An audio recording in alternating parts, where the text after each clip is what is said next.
โลมาหลอน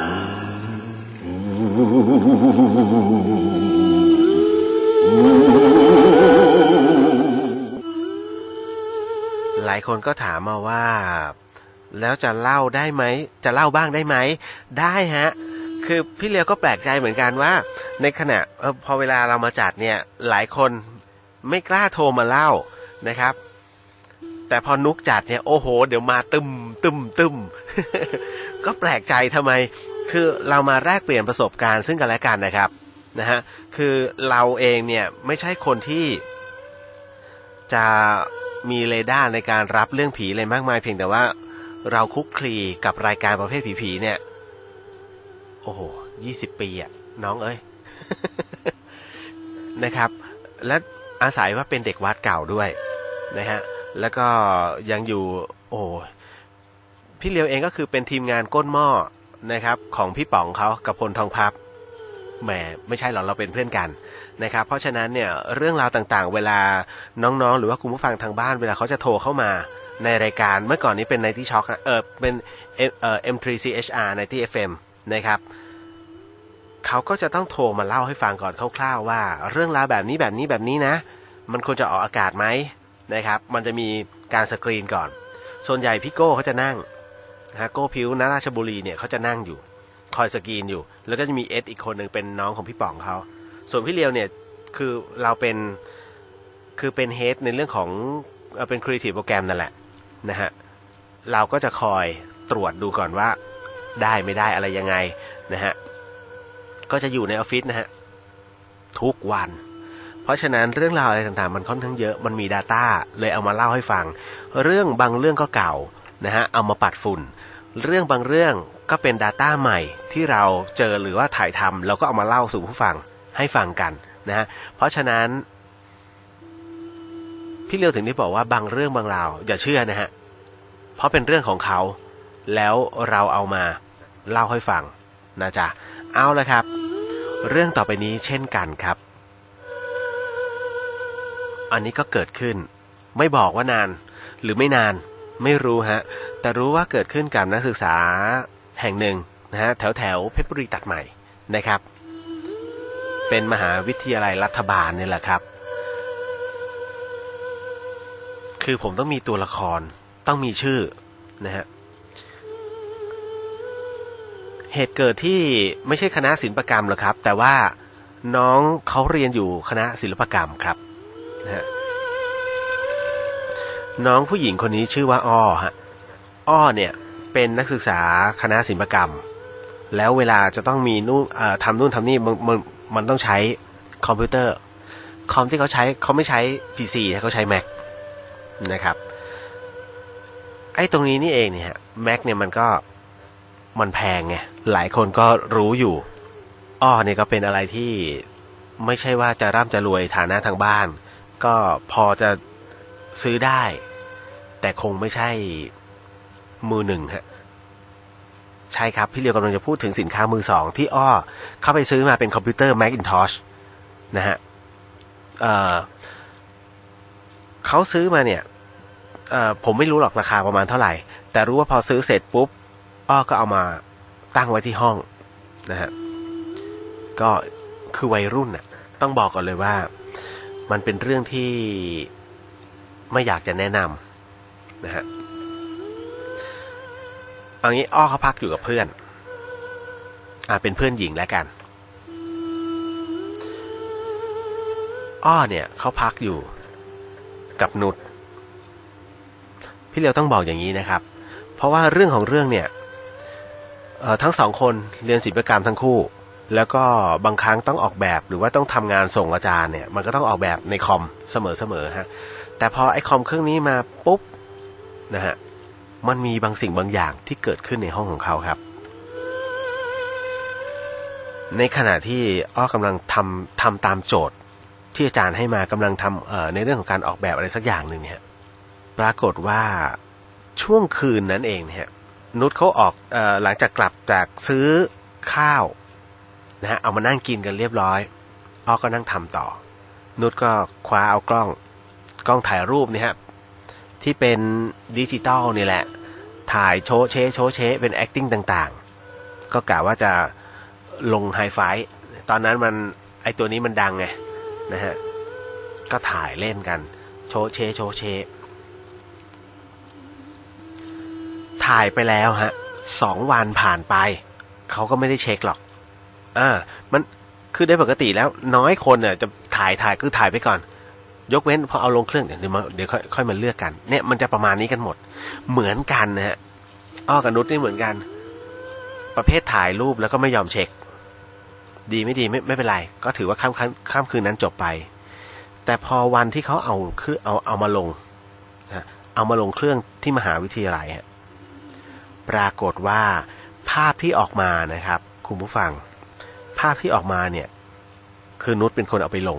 นุชมันก็อึ้งฮะ2 คนนี้เขาอยู่ในคนละกลุ่มนะไปทำงานอีกกลุ่มหนึ่งแต่นุชเนี่ยยังเก็บเรื่องนี้ไว้เขายังไม่แน่ใจฮะเพราะภาพที่ออกมาเนี่ยคุณผู้ฟังครับเป็นภาพของผู้ชายคนหนึ่งครับผู้ชายคนหนึ่งที่นั่งอยู่ข้างๆมันเป็นภาพลางๆนะครับเหมือนจะนั่งทับกันด้วยซ้ำเป็นภาพขณะมีเดียมช็อตนะครับเป็นภาพที่ถ่ายอยู่เกือบจะเห็นพื้นนะฮะแล้วก็เลยหัวมานิดนึงนะครับหลังจากนั้นเนี่ยมันมีอยู่รูปเดียวที่ติดแล้วตัวนุชไม่มั่นใจฮะเฮ้ยหรือว่ามือเราจะไหวมันเป็นไปได้ฮะคราวนี้ครับก็จะมีการถ่ายอยู่บ้างบ่อยๆแต่ไม่ติดนะฮะไม่ติดจนกระทั่งวันหนึ่งครับวันนั้นเนี่ยอ้อกลับมาจากมหาลัยคนเดียวฮะแล้วรู้สึกว่าเพลียมากแต่ก็ต้องทำงานส่งอาจารย์พอทำนั่งเล่นคอมเสร็จปุ๊บเนี่ยก็เกิดฟุบหลับลงไปนุชมาถึงตึ้งก็เรียกอ้อเอ้ยมาเดี๋ยวกินข้าวก่อนแล้วเดี๋ยวค่อยไปอาบน้ำนอนหิวยังหิว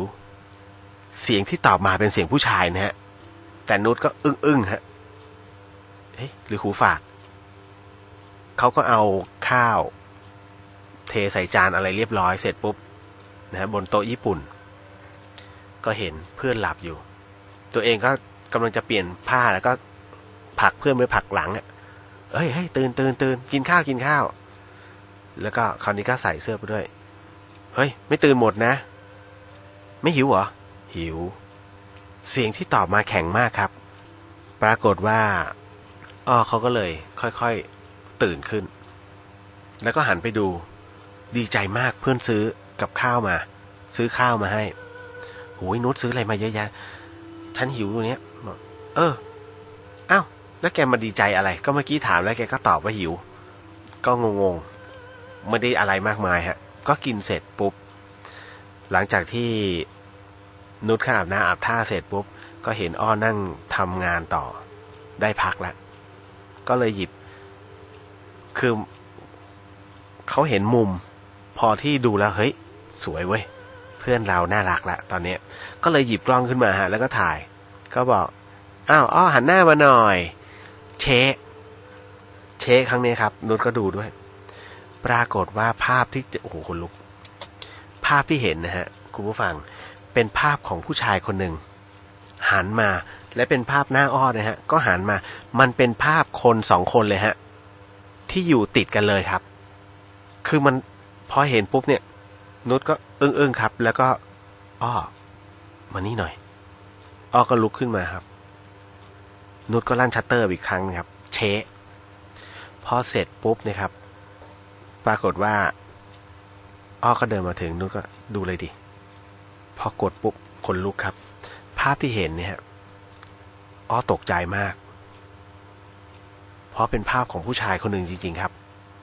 เป็นหน้าเลยหน้า2 คนอยู่ด้วยกันคราวนี้ไอ้ภาพที่เขาลั่นชัตเตอร์ไปเนี่ยปรากฏว่าเห็นแค่ท่อนขาลางๆนิดนึงแล้วคราวนี้ดึงกล้องจากนู้นมาถ่ายเองฮะเชทุกมุมของกล้องนะฮะปรากฏว่าถ่ายติดหมดทุกมุมเลยนะฮะเป็นภาพของผู้ชายคนหนึ่งกำลังมองไปที่คอมพิวเตอร์แล้วเขากำลังเหมือนกับนั่งทำอะไรสักอย่างหนึ่งในคอมพิวเตอร์แต่พอถ่ายเสร็จปุ๊บ แบตหมดทันทีฮะทั้งที่ตัวอ้อเองซึ่งเป็นเจ้าของกล้องเนี่ยนะฮะนุชเองเนี่ยซึ่งเป็นเจ้าของกล้องก็บอกกับอ้อบอกว่าเฮ้ยฉันก็ชาร์จมาเต็มแล้วนะปกติแล้วโอ้ยชั่วโมงกว่าจะหมดก็เลยไปหาสายชาร์จพอเสียบปุ๊บแล้วเปิดภาพไม่มีแล้วนะฮะภาพที่ถ่ายติดเนี่ยไม่มีแต่เหลือที่ถ่ายไอ้ที่ภาพหน้าคู่เนี่ยยังมีอยู่ไอ้ภาพหน้านี้เองฮะที่เอามา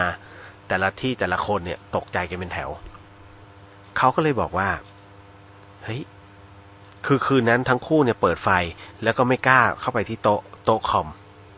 สองคนนี้ก็สังเกตฮะว่าหน้าคอมมีอะไรเปลี่ยนแปลงไหมเพราะเห็นภาพที่เขาถ่ายเนี่ยเหมือนกับอะไรนะขยับ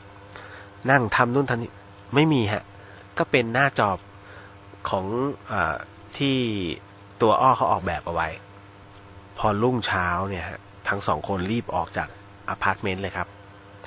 เอาเรื่องนี้ไปเล่าให้เพื่อนๆฟังเพื่อนก็แนะนำฮะไปหาใครไปหาคนส่ง นะฮะคิดอะไรไม่ออกบอกคนส่งก็บอกเลยโอ้ยคอมเครื่องนี้นี่เจ้าของเขาห่วงมากไปเอามาจากไหนปรากฏว่าตัวอ้อก็เลยบอกว่าเขาซื้อมือสองมานะฮะแล้วซื้อจากไหนมันเป็นร้านเอาง่ายไปตลาดใต้ดินฮะคุณผู้ฟังตลาดใต้ดินหรือตลาดไฟฉายเนี่ยมันจะมีอยู่ที่คลองถมแล้วเครื่องแม็กเนี่ยต้องบอกก่อนเลยว่าหายากมากแล้วนานๆจะหลุดมาทีนึงถ้าคลองถมเนี่ยของหลุดมาแสดงว่าเป็นของที่1ขโมย2เขาไม่เอาแล้วแต่ในกรณีนี้ไม่รู้ฮะแต่พอเขาซื้อเสร็จปุ๊บเนี่ยมันพอเขาเทสอะไรมันใช้ได้เนี่ยเขาเอามาเลยเขาบอกไปซื้อมานะฮะที่ตลาดไฟฉายโอ้เจ้าของห่วงเพราะฉะนั้นเนี่ยคือเป็นไปได้ยกให้พระนั่นก็คือคำแนะนำของคนทรงคือสองคนเนี้ยไม่กล้าที่จะกลับไปที่ห้องคือถ้าไปทีต้องเอาเพื่อนไปนั่งดิ้งนั่งดื่มกันด้วยถึงจะกล้ากลับเป็นอย่างนี้อยู่นะเกือบอาทิตย์นะครับก็เลยตัดสินใจว่ายกคอมให้เพื่อนผู้ชายเนี่ยยกคอมไปที่วัดแล้วก็ถวายพระเสร็จปุ๊บพระก็เหมือนกับรู้อ่ะแล้วท่านก็เลยส่งคืนเอาไปเถอะพระท่านไม่ใช้แม็กหรอกนั่นนะฮะก็เหมือนมอบให้เป็นของสงฆ์แล้วสงฆ์ก็สละซะก็เป็นของโยมนั่นแหละครับเรื่องราวของคอมมือสองแล้วรูปเนี่ยฮะฮือฮามากไอ้รูปตอนแรกเนี่ยเขาไปกดลบแต่รูปที่เห็นกันอยู่ในอินเทอร์เน็ตนะครับมันเป็นรูปของเนี่ยฮะผู้ชายกับผู้หญิงหน้าเขาจะอยู่ใกล้ๆกันเป็นภาพลางๆที่นั่งบนเก้าอี้โอ้น่ากลัวเหมือนกันฮะเพราะว่ามันไม่ธรรมดาคุณครับกำลังถ่ายภาพกันเล่นๆแล้วอยู่ในห้องเดียวกันน่ะแล้วมันมีใครอีกคนนึงมันมานั่งซ้อนเราอ่ะโอ้โหเป็นคุณจะผวาไหมล่ะเป็นผมก็หนาววาบโผล่โลมาหลอน